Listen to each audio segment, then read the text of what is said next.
और उसने वो फटा हिस्सा अपने हाथ में पकड़ लिया। दोनों दरवाजे की तरफ पहुंचे। दरवाजा अचानक से खुलता है। वहां उनका शौहर और एक रिश्तेदार खड़ा होता है।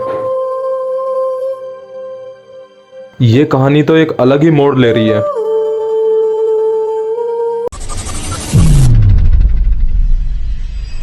उस चालाकी भरी औरत ने फौरन अपनी आवाज बदलकर गुस्से से कहा और उस फटी शर्ट को अपने हाथ में दिखाते हुए जुलेखा ने कहा, उनकी क्या सजा होगी जो तुम्हारी बीवी के खिलाफ बुरा इरादा रखते हों, सिवाय इसके कि उन्हें जेल में डाल दिया जाए या दर्दनाक सजा दी जाए।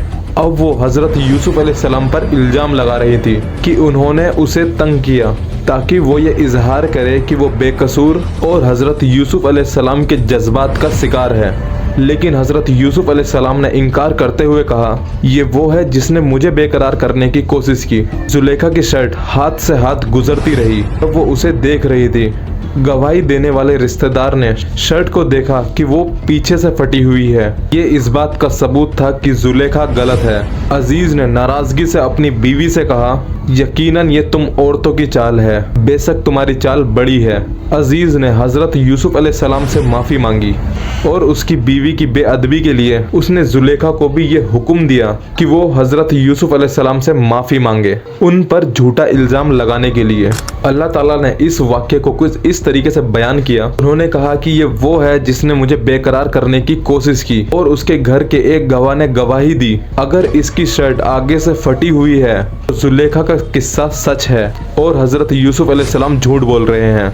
लेकिन अगर इसकी शर्ट पीछे से फटी हुई है तो जुलेखा झूठ बोल रही है और हजरत यूसुफ अलैहिस्सलाम सच बोल रहे हैं। फिर जब उसने देखा कि हजरत यूसुफ अलैहिस्सलाम की शर्ट पीछे से फटी हुई है तो उसका शौहर कहने लगा, यकीनन ये तुम औरतों की चाल है और बेशक तुम्हारी चाल बड़ी है और यूसुफ इससे दूर हो जाओ और औरत अपने गुनाह की माफी मांगो, बेशक तुम गलत काम करने वालों में से थी। ऐसी घटना घर में रहने वाले नौकरों में छुपी नहीं रह सकती थी और ये कहानी फैल गई। उन्होंने कहा, इट मीन्स नौकरों ने आपस में ये बात करी, अल अजीज की बीवी अपने गुलाम जवान पर बेकरार है, वाकई में ही वो उसे बेहद चाहती है। हकीकत ये है कि हम उसे खुली गलती में देख रहे हैं। जुलेखा इस गोसिपिंग यानी कि चुगली और वो लोग जो आपस में बात कर रहे थे इन सब चीजों से परेशान हो गई थी। उसने सच्चे दिल से सोचा कि इतने खूबसूरत इंसान को रोकना किसी भी औरत के लिए आसान नहीं है। अपनी बेइज्जती को दूर करने के लिए उसने औरतों को वही टेस्ट देने का प्लान बनाया जो उसने खुद फेस किया था। उसने उन्हें एक शानदार दावत पर बुलाया।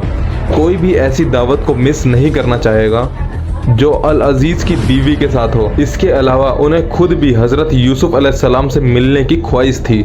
उनके कुछ नजदीकियों ने मजाक करते हुए कहा कि अगर वो तभी आएंगी जब वो उन्हें हजरत यूसुफ अलैहिस्सलाम से मिलवाएंगी।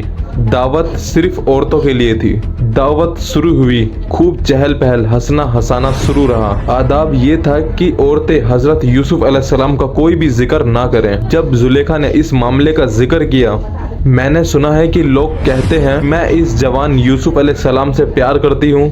बैंक्वेट में यानी कि पार्टी हॉल के अंदर एक खामोशी छा गई।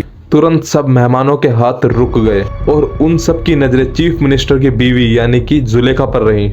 उसने कहा, जब वो मीठा फल सर्व करने का हुक्म दे रही थी कि ये एक एक फल इन सब औरतों को दे दो। मैं ये बात मानती हूँ कि वो एक दिलचस्प इंसान है। मैं इस बात से इनकार नहीं करती कि मैं उसे चाहती हूँ। मैं उसे काफी अरसे से चाहती हूँ। चीफ मिनिस्टर की बीवी का ये इजहार उन औरतों में से कुछ खौफ को दूर कर रहा था। जब उन्होंने अपना डिनर खत्म किया और मेहमान फल काटने लगे, उस वक्त उन्होंने हजरत यूसुफ अलैहिस्सलाम को बुलाने का हुक्म दिया। हजरत यूसुफ अलैहिस्सलाम एक शानदार अंदाज में हॉल में आए, अपनी नजरें नीची किए हुए। जुलेखा ने उनका नाम लेते हुए बुलाया और मेहमान हैरान और बेहोश रह गए। उनका चेहरा चमक रहा था और उनकी खूबसूरती ऐसी थी जैसे एक फरिश्ते की। उन मेहमानों को हजरत यूसुफ अलैहिस्सलाम को देखकर रूह में सुकून महसूस होने लगा। उन्होंने हैरानी से कहा, जब वो फल काट रही थी सबकी नजरें हजरत यूसुफ अलैहिस्सलाम पर थी। ऐसा लगा जैसे औरतें अपने हाथ काट रही हैं।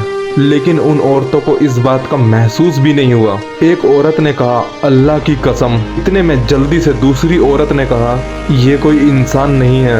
एक औरत ने हकलाते हुए कहा, ये तो एक अजीम फरिश्ता है। फिर चीफ मिनिस्टर की बीवी खड़ी हुई और ऐलान किया, ये है वो जिस पर मुझे इल्जाम लगाया गया है। मैं इसे बेकरार करने से इनकार नहीं करती। तुम सब यूसुफ अलैहिस्सलाम से जैसे अट्रैक्ट हो गई हो, देखो तुम्हारे हाथों पर क्या हो चुका है। मैंने इसे बेकरार करने की कोशिश की और अगर ये मेरी बात नहीं मानेगा तो इसे जरूर जेल में डाल दिया जाएगा। कुरान पाक फरमाता है, यूसुफ अलैहिस्सलाम ने कहा, ऐ मेरे रब, जेल मुझे इन चीजों से ज्यादा पसंद है जिनकी तरफ ये मुझे बुला रही है।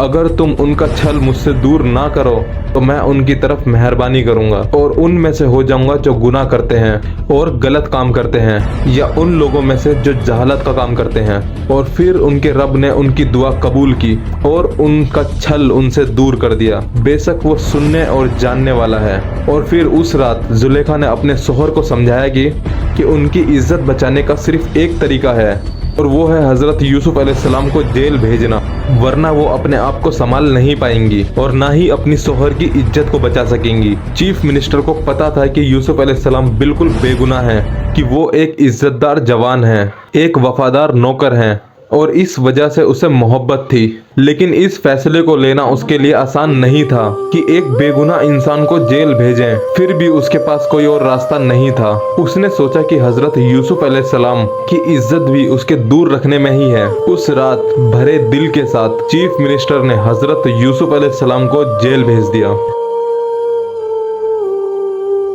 ये कहानी तो एक अलग ही मोड़ ले रही है।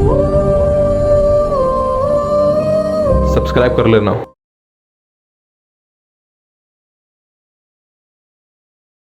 और अगर आपने हमारी इससे पहले की स्टोरी नहीं पढ़ी है तो वो पहले पढ़ लें, ताकि आपको ये स्टोरी और इजीली आसानी से समझ में आ जाए। लिंक डिस्क्रिप्शन में है पूरी प्लेलिस्ट का, और आपकी स्क्रीन पे भी दिखाई दे रही होगी, हमारी पूरी प्लेलिस्ट तैयार है।